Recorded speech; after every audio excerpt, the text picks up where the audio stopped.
And very interesting for BJP that at a low vote share, the seat conversion is higher compared to other states. How does that work?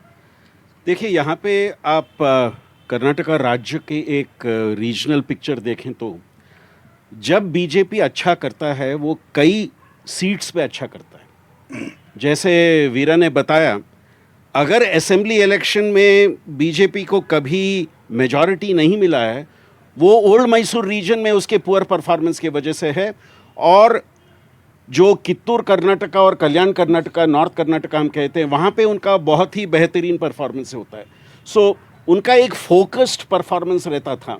और Lok Sabha election का चित्र थोड़ा अलग है, specially पिछले 3 election में कर्नाटका के मतदार ने ये साफ फर्क किया है, क्या मैं राज्य में कौन सी सरकार आएगी उस पे मैं मत डाल रहा हूँ या केंद्र में कौन सी सरकार आएगी उस पे डाल रहा हूँ। जैसे आपने कहा 2013 में सिद्धरामैया का सरकार यहाँ बना, बीजेपी को हार था उस समय। अगले वर्ष लोगों ने कहा, 90% लोगों ने कहा सिद्धरामैया सरकार अच्छा काम कर रहा है, लेकिन बहुमत मिला कर्नाटका से बीजेपी को। और जैसे आपने कहा, 6 में से 10 लोग जो बीजेपी को वोट कर रहे थे, उन्होंने कहा कि मोदी कारण से हम कर रहे हैं, अगर वो प्रधानमंत्री कैंडिडेट ना होते हम वोट नहीं करते। और वो 2019 में वापस कंसोलिडेट हो गया। 2018 में बीजेपी को स्पष्ट बहुमत नहीं मिला इधर, वो कंसोलिडेट हो गया अगले वर्ष।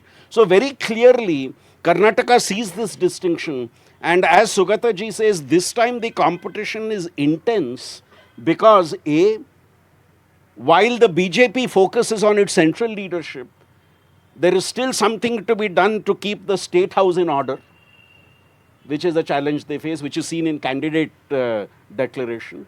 And the Congress, on the other hand, is hoping on its guarantees.